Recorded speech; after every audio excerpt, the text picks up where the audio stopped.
Las 7:27 de la mañana en la poderosa YSKL 727 hubo descargas, me decían aquí de la Secretaría de Información de Comunicaciones de la Presidencia, 200 metros cúbicos por segundo descargó de forma preventiva y controlada la central hidroeléctrica 5 de noviembre.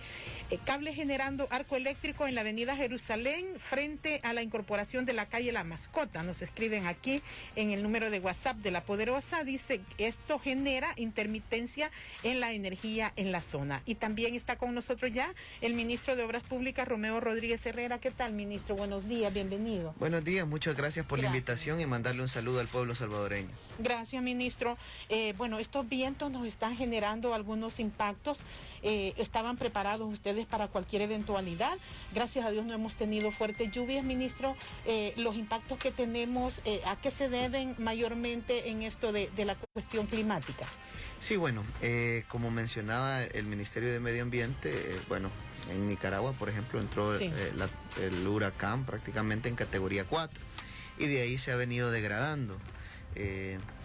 Yo tenía como información que había llegado a categoría 2, pero según me informan... Sí, ya es tormenta tropical. Así es, entonces... según lo que nosotros tenemos es que esa influencia de alguna manera se iba a permear el territorio salvadoreño, principalmente la zona norte y la zona oriental de nuestro país, que iba a ser principalmente la más afectada, porque ya esto se dirige hacia Honduras y de Honduras va a salir nuevamente hacia el Atlántico. Al menos esos son los datos preliminares, los cuales nosotros tenemos, que es la dirección que va a tomar, ¿verdad? Entonces, pero sí se iba a presentar lluvias en el territorio porque, por ejemplo, en el huracán Mitch, cuando lo tuvimos, no entró en El Salvador, entró en Honduras. En Honduras, sí. Pero al final, siempre las colas son las que nos terminan afectando a nosotros. Hay bandas de humedad, ¿verdad? Así es, y en este caso eso es lo que está afectando parte del territorio nacional y está generando ciertos vientos. Muy fuertes, ministro. Bastante fuertes, que de hecho hay ciertos árboles caídos que ya los tenemos reportados y nuestros equipos van en camino en la 77 Avenida Norte, en el paseo. Ya nuestro equipo ahorita ya está por llegar a la zona. ¿Y ahí hubo daños materiales, ministro? Sí, según nos informan es que un árbol cayó y derribó la pared de una vivienda. Y este árbol está sostenido por cables de energía eléctrica. Entonces, por eso también nosotros, como coordinamos la Comisión de Infraestructura y Servicios Básicos, ahí están las empresas de energía eléctrica, y en este caso CAE ya va también a la zona para poder ver todo el tema del tendido eléctrico y nosotros también desalojar el árbol que se ha caído en la zona. Entonces, cuando sí un árbol está sobre el tendido eléctrico, ahí también interviene la empresa privada para evitar cualquier tipo de cosas que pueda llegar a suceder. Entonces ya nuestro equipo está ahí. De igual manera hay otro árbol caído en la Avenida Olímpica, 73 Avenida Sur, en San Salvador. Eso es muy cerca aquí de los estudios de La Poderosa, ministro. Es bastante cerca. Y el otro árbol caído es en el kilómetro 9.5 de la calle Antigua Zacatecoluca, en Santo Tomás, que también nuestros equipos ya están por llegar a la zona. Entonces, no ha habido en estos casos de la 73 Avenida Norte y del kilómetro 9.5 carretera Antigua a Zacatecoluca por Santo Tomás, no hay daños personales. No hay daños personales. Solo por ejemplo, en la 73 Avenida Sur, en la Avenida Olímpica, en San Salvador, ahí lo que tenemos es un árbol caído. De igual manera se ve un poste que está a punto de caerse, entonces ya va también la empresa de energía eléctrica. Pero aquí en la carretera Zacatecoluca, el árbol no ha caído directamente en la carretera, sino que hacia un costado, ¿verdad? En un terreno. Pero obviamente ya nuestro equipo también va a hacer el desalojo del árbol y poder realizar los trabajos pertinentes. Estar en alerta roja, ministro, ¿qué implicará para la vigilancia que mantienen desde Obras Públicas? Sí, bueno, nosotros como Obras Públicas hemos trabajado en un plan por medio de la coordinación que tenemos en la Comisión de Infraestructura y Servicios Básicos. Te comento cómo está conformado esto, y esto es parte de la Comisión Nacional de Protección Civil. En la comisión... De la Comisión Nacional de Protección Civil se desprenden cerca de 7 comités, y estos comités ven diferentes temas. Por ejemplo, hay un comité de albergues que ve solo el tema de albergues, hay otros que ven otro tipo de temas, y entre ellos está nuestra comisión, que es de infraestructura y servicios básicos. Ahí está ANDA, por ejemplo, está el Ministerio de la Defensa, Ministerio de Vivienda, están las empresas de energía eléctrica, de telefonía, están también las empresas de construcción, como la Cámara de la Construcción, Casalco en este caso, también están en la comisión. y otras empresas. Y de igual manera está el Ministerio de Obras Públicas y Fovial, ¿verdad? Ahí dentro de esa comisión. Entonces, ¿qué es lo que vemos nosotros? Nosotros nos hemos preparado para esta emergencia en 3 fases, principalmente. La primera fase es la etapa de la prevención. Eso se da incluso antes de que tengamos un anuncio de que va a venir una tormenta tropical o que vamos a tener algo. En este caso, por ejemplo, con Fovial y con el Ministerio de Obras Públicas hemos tratado de trabajar a lo largo y ancho de nuestro país. Hemos eliminado cientos de cárcavas, por ejemplo, lugares donde en estas lluvias, por ejemplo, se hubieran complicado la situación y hubieran perdido viviendas. En San Bartolomé, Perú, La Pía, eliminamos una cárcava. Aquí en la calle El Progreso, por ejemplo, se formó una cárcava y ya la eliminamos. Sí, trabajaron varias semanas ahí, ¿verdad? Así es, incluso aquí en la Desco Roma, que está ahí también en la colonia Roma, por la calle El Progreso también. Hizo una visita usted ayer a esa Ayer comunidad, estuvimos ¿verdad? ahí y ahí se ha formado una cárcava debido a un colapso de tuberías de aguas negras. Ahí ya se puso el colector de aguas negras y en este momento solo se ha impermeabilizado para luego hacer las obras de protección, estabilización de taludes y el relleno masivo estabilizado, ¿verdad? Porque al final hay que hacer una serie de obras. Pero al ¿Hay final viviendas cercanas ahí, ministro? Ahí hay cerca de 375 familias que viven en la zona y que pueden ser afectadas por esta cárcava. Entonces ya nosotros ya estamos ahí, estamos realizando los trabajos principalmente para salvaguardar la vida de las familias.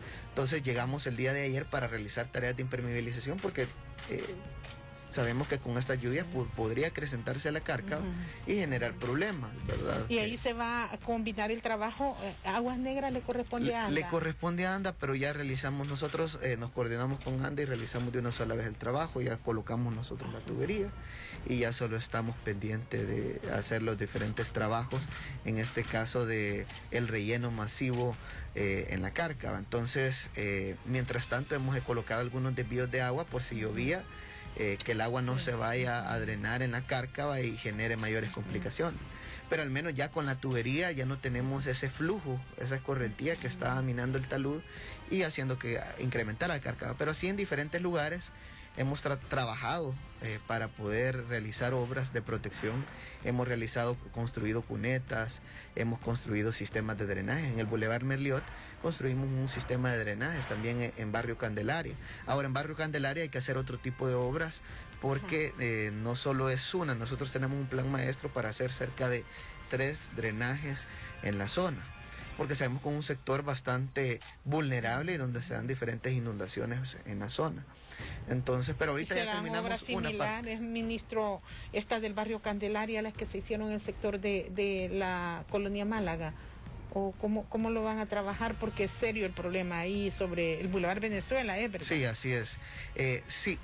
Lo que sucede es que en la Málaga, por ejemplo, se hizo una laguna de laminación por la zona, ¿verdad? Entonces nosotros hemos contemplado una serie de lagunas de laminación, tal vez no va a ser ahí en la zona, sino que en otros sectores.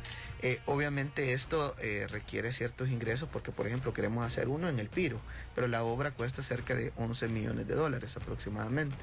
Y ahorita ni tan siquiera nos han aprobado los 12.5 millones de euros de donación del gobierno de Alemania. Porque sigue pendiente eso. Sigue pendiente, sigue pendiente a pesar de que estamos siempre en riesgo y hemos tenido tormentas tropicales. Hoy el huracán ETA, que obviamente se ha degradado, pero hemos tenido complicaciones, han colapsado viviendas, se han generado cárcavas, incluso lamentablemente han muerto familias y los diputados no aprueban nada. Ni las donaciones quieren aprobar ahora. ¿Y qué hace falta ahí para que se agilice lo de la cooperación alemana, ministro? Que trabajen. Lo que pasa es que ellos aprobaron un contrato de préstamo donde ellos mismos avalaban que el gobierno de Alemania, bajo el programa KfW, hiciera un memorándum de entendimiento con el gobierno de El Salvador, bajo el Ministerio de Obras Públicas y el Ministerio de Vivienda, donde se definieran los proyectos a ejecutar, porque tenían que ser para la adaptación al cambio climático. Entonces sí, nos iban a dar 23.5 millones de euros. Ahora viene la Asamblea Legislativa, cuando iba a ratificar, ellos incluyen los proyectos incumpliendo el contrato de préstamo que ellos ya habían firmado. Entonces dice el gobierno de Alemania, bueno, yo no les puedo desembolsar recursos cuando yo ya firmé un contrato con el gobierno de El Salvador, cuando los mismos diputados de la Asamblea Legislativa aprobaron firmar ese contrato. Y ahora como que se están retractando. Es decir, ¿cómo aprueban una cosa y ratifican otra?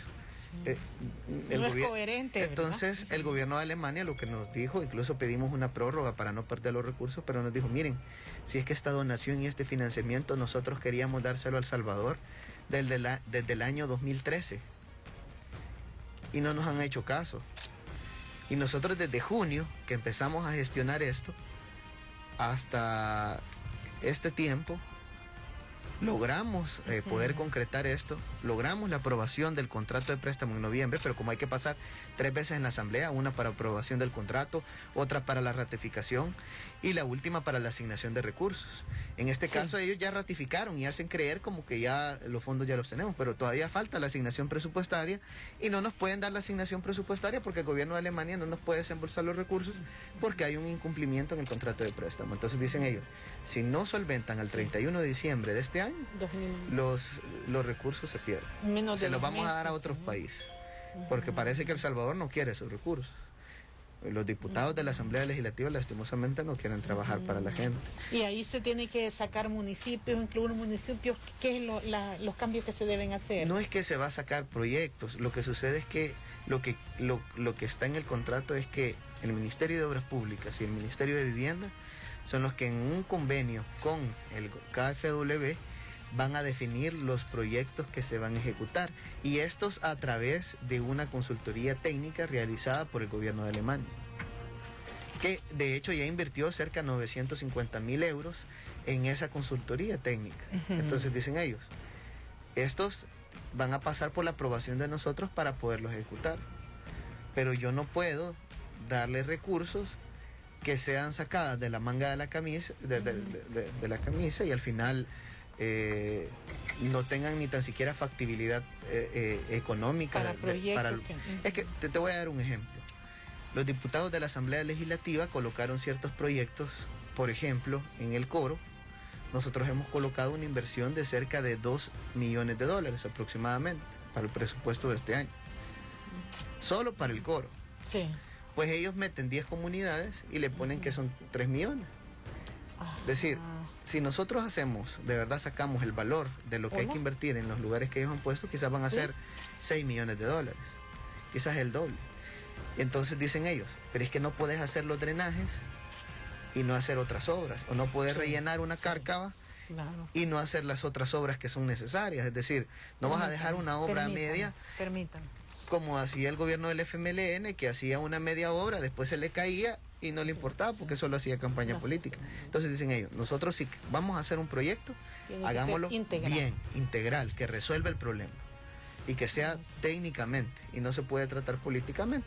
Si nosotros queremos hacer todas las obras, incluso ellos mencionaban de ciertos proyectos, y es que esos proyectos nosotros los queremos hacer porque sabemos que la gente necesita, en Arca de Noé, en diferentes sectores del Distrito 6, el Coro, en la Francisco Morazán y en diferentes sectores de la zona. Sabemos que la población necesita y tenemos que hacer obras, pero lamentablemente hemos tenido oposición. Pero lo que te quiero comentar es que hemos estado trabajando en 3 fases. La primera es la prevención. Entonces, hacer drenajes en Boulevard Merliot y en diferentes sectores del país, mitigar los riesgos. En la colonia Helen, en Centro Suntepec, hicimos un sistema de drenaje. Incluso en Opico estamos trabajando un sistema de drenaje por Sello de Oro, en otros sectores donde normalmente se dan inundaciones. Pero sabemos que esto no es suficiente porque nosotros estamos atacando las carreteras nacionales, pero también están las calles municipales que normalmente también sufren inundaciones, en San Miguel, en Santa Ana, en diferentes sectores. Sonsonate, por ejemplo. Entonces también hay que hacer una inversión en la zona, pero también corresponde a los alcaldes. Se les han dado millones de dólares. A partir de hoy, dijo ayer el presidente. Bueno, y el presidente les acaba de dar $75 millones más. Ojalá lo ocupen para la gente, ¿verdad? No para campaña política, como estaban diciendo en la Asamblea, que ellos mismos dijeron para la campaña. Casi se les sale, pues. pero realmente no se deben establecer mecanismos de control en este financiamiento. Es un préstamo que pagaremos todos los salvadoreños al final. Sí, así es, y lamentablemente los diputados de la Asamblea Legislativa incluso le dieron una prórroga a los alcaldes para dar cuentas. Si es que suceden cosas increíbles con las alcaldías. Tenían que dar cuenta del FODES a la Asamblea Legislativa y les dan prórroga. Es decir, pero el gobierno dicen que no damos cuentas, dicen un montón de cosas. Si es que a mí me ha llamado la atención que yo he visto un montón de compras de las alcaldías y ni tan siquiera veo que las suben a Comprasal. Nosotros todos lo subimos a Comprasal. Deben subirlo a Comprasal. Porque como ellas tienen cierto nivel de autonomía, sin embargo regidas por la LACAP también. Así es, ellos tienen que subir las compras a la plataforma. Y hemos visto compras de alcaldías, incluso hay algunas ya las preguntamos para saber, porque me parece extraño que no estén subiendo las compras al sistema. Pero ahí también hay una función de la institucionalidad del país. ¿Qué pasa con la Corte de Cuentas, por ejemplo? Sí, me imagino. ¿Verdad? Porque ellos deben de supervisar que los mecanismos se respeten. Sí, la verdad que me llama la atención eso, porque incluso proyectos donde sabemos que hay indicios de corrupción, como el Chaparral, como el Bypass de la Libertad y como otro tipo de proyectos, se les han asignado entre 10 a 15 auditores. Y solo el Ministerio de Obras Públicas tiene cerca de 55 auditores para revisar los proyectos de emergencia que nosotros mismos pedimos que se investigaran, y cada vez nos mandan notas. Me imagino que como no encuentran nada, nos mandan notas incrementando la cantidad de auditores para ver tal vez si así encuentran algo. Yo creo que es lamentablemente todo en el país lo toman político. Incluso la Corte de Cuentas y la Asamblea Legislativa. Obviamente la Asamblea Legislativa eligió a la Corte de Cuentas. Pero hay algo que sí no debería darse en nuestro país, y que las cosas se tienen que hacer bien, se tienen que hacer transparentes, no como le gusta a los diputados, que prácticamente bajo la mesa, como aprobaron, por ejemplo, el decreto que blindaba a los transportistas y un montón de cosas que han aprobado a espaldas del pueblo, porque cuando había cadena nacional aprobaron el decreto que blindaba a los transportistas. Y que fue vetado por el presidente de la República. Pero para seguir en el tema, la primera fase es la prevención, la segunda fase es la actuación en medio de la emergencia, y nosotros tenemos en todo el territorio nacional cerca de 2.300 trabajadores del Ministerio de Obras Públicas, de FOVIAL, y adicional más de 1.000 equipos, maquinaria. Entre estos te puedo mencionar maquinaria y equipo que tenemos para poder intervenir carreteras, pero también tenemos camiones de 8 toneladas para poder transportar paquetes alimenticios, para poder trasladar diferentes equipamientos para los albergues, que también están a disposición para los albergues. De hecho, de día y de noche hemos estado trasladando todos los equipos que se necesitan a los albergues, e incluso hemos llevado paquetes alimentarios hasta las islas. Hemos ido a Islas Tasajeras, hemos ido a diferentes islas de nuestro país para que puedan tener alimentos. ¿Fonseca fueron, ministro? Sí, fuimos al Golfo de Fonseca. Ahí fue el equipo de bienestar social. Nosotros nos coordinamos fue todo un equipo, Protección Civil. Nos dio los insumos, nosotros los llevamos, las canastas alimentarias, nosotros los llevamos a las zonas, y de ahí Bienestar Social se encargó de las entregas hasta la puerta de la casa de todas las familias, con diferentes voluntarios que les damos mucho, que les agradecemos por todo el apoyo que nos han brindado. Pero, es decir, tenemos diferentes equipos y maquinarias desplegadas en todo el territorio nacional para poder atender la emergencia. Si no se presenta, qué bueno, ¿verdad? Y que si no se presenta, qué bueno, pero como dice el presidente Nayib Bukele, nos estamos preparando para lo peor, esperando lo mejor. Ojalá que no llegue a suceder nada, pero es mejor prepararnos para poder salvaguardar la vida de la población. ¿Qué pasa si, por ejemplo, una carretera tenemos caída de rocas, árboles, etcétera, y se ve obstruida por tiempo? La gente que quiera trasladarse a sus viviendas, ¿cómo va a ser? Estaba viendo hoy que menciona carretera, la longitudinal del norte, que se construyó con Fomilenio 1, ministro, tiene grietas, está muy dañada en algunos tramos. ¿Han tenido ustedes algún proyecto para darle mantenimiento? Sí, te comento, con esa carretera principalmente es el kilómetro 125 y 126, los que están afectados en el tramo de la longitudinal del norte en Sensutepec. Nosotros desde el Ministerio de Obras Públicas no queríamos hacer un parche como han hecho en diferentes gobiernos, que era lo que hacía el gobierno del FMLN. Porque obviamente como era gemelo de Arena, lo que querían esconder era la corrupción. Es decir, aquí se hizo una obra donde no se contemplaron los drenajes necesarios para evitar que haya un desplazamiento en la montaña, ni se hicieron los estudios técnicos necesarios. Entonces aquí lo que tenemos es un desplazamiento de la montaña y hay una acumulación de agua. Hay ciertos nacimientos que se han detectado y eso hace que se vaya desplazando, es decir, cada vez se va reduciendo y se va cortando la carretera. De hecho, en el tiempo, si seguimos poniendo parches, lo que vamos a tener es que ese tramo de carretera va a desaparecer. Entonces, por eso es que no queremos hacer lo mismo que se ha hecho siempre. Nosotros tenemos un equipo de técnicos japoneses en el Ministerio de Obras Públicas. En este momento, por la pandemia, se fueron a Japón, pero igual tenemos contacto virtual con ellos y en el mes de marzo del próximo año nos han mencionado que ya van a venir, que ya esa es la fecha que tienen estipulada. Obviamente todo puede cambiar de acuerdo a la evolución de la pandemia, sí.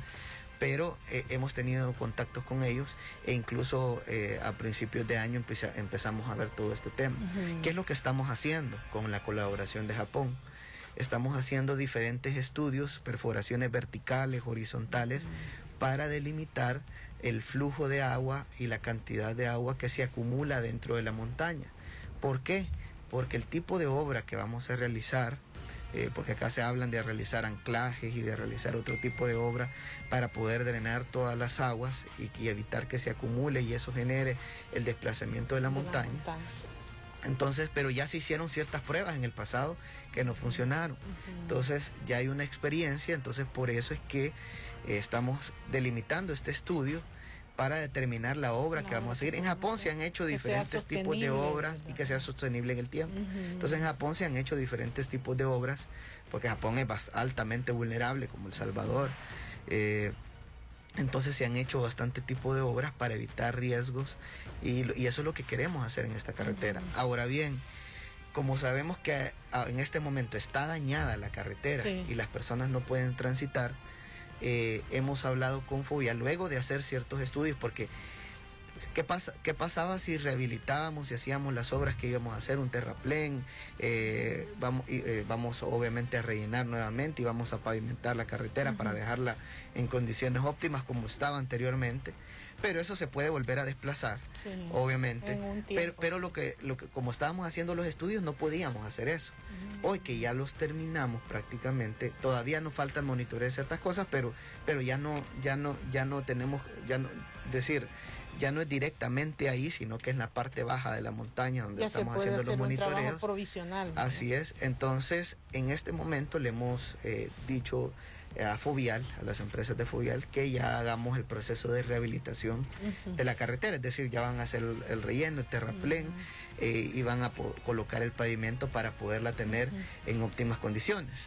Ahora bien, esa no es la solución definitiva. Sí, la solución definitiva es la que nosotros vamos a realizar, que estamos trabajando con el gobierno de Japón para poder hacer diferentes obras de mitigación y reducir la vulnerabilidad. Ya hay sectores en diferentes lugares donde este tipo de obras ya se han hecho y principalmente con Japón para evitar desplazamientos, ¿verdad? Entonces queremos hacer esto de manera adecuada y que no que después coloquemos la carretera como lo hizo el FMLN, que la rehabilitaba cada año y cada año resubía desplazamientos, entonces la volvía a rehabilitar y después otra vez y otra vez y otra vez. Incluso solo con lo que el FMLN gastó en 5 años se hubiera hecho la obra integral. Es decir, gracias, ministro, por habernos compartido parte de este anuncio importante para esta obra de sostenibilidad ahí por el Oro, entre el kilómetro 125 y 126 de la longitudinal del norte. Habrán estos trabajos provisionales. Un gusto haber hablado con usted, ministro, esta mañana. No, gracias a ti por la invitación. Y solo para terminar, lo último, la fase 2, que es la atención en la emergencia, que están todos nuestros equipos. Están, por ejemplo, las compañías eléctricas, las compañías de telefonía, y todos estamos trabajando de manera articulada. Incluso tenemos un equipo, una sala de crisis en el Ministerio de Obras Públicas, donde está un encargado de cada una de las empresas, un encargado de cada una de las instituciones públicas para poder tomar decisiones en el momento. Incluso ahí nos estamos teniendo información constante para poder hacer las intervenciones adecuadas en el tiempo adecuado. Y la tercera parte, que eso sería en caso que llegue a suceder algo, obviamente hay infraestructura que puede ser que tengamos que reconstruir y mejorarla. Entonces esa es la tercera parte que ya se están identificando. Por ejemplo, si algún lugar se ha realizado algún daño, nuestro equipo de la Dirección al Cambio Climático llega a la zona, realiza la inspección, identificamos la cantidad de daños, identificamos la obra que tenemos que realizar, y ahí es donde vamos haciendo diferentes conteos para que luego comencemos con el proceso de reconstrucción. Así como hicimos en el kilómetro 26, cuando fue la tormenta Amán de Cristóbal, que al terminar la lluvia, bueno, incluso cuando estaban las lluvias empezamos a hacer ciertas cosas, pero al finalizar nos tardamos cerca de 30 días para poder habilitar los primeros 2 carriles y 45 para habilitar ya tener los 4, ¿verdad? Entonces, al final 45 días nos tardamos en la obra, donde se fueron los 4 carriles de la carretera. De igual manera, en la carretera panamericana, en la quebrada La Mascota, realizamos obras de mitigación en la zona para reducir la vulnerabilidad, y en diferentes sectores del país donde fueron afectados por la tormenta Amanda y por la tormenta Cristóbal. Y eso que a pesar que los diputados no nos han aprobado ni un centavo para atender la emergencia Amanda y Cristóbal. Pero nosotros vamos a seguir trabajando para el bienestar del pueblo salvadoreño, y en esta emergencia no va a ser la excepción. Vamos a hacer nuestro mayor esfuerzo para garantizar el bienestar de todos. Ojalá, ministro, y pues que también sea benevolente el clima con nosotros para que no tengamos estos impactos severos. Un gusto haber hablado con usted, ministro. Que tenga un feliz miércoles. No, gracias a ti por la invitación. Un saludo al pueblo salvadoreño. Finalizamos Punto de Vista.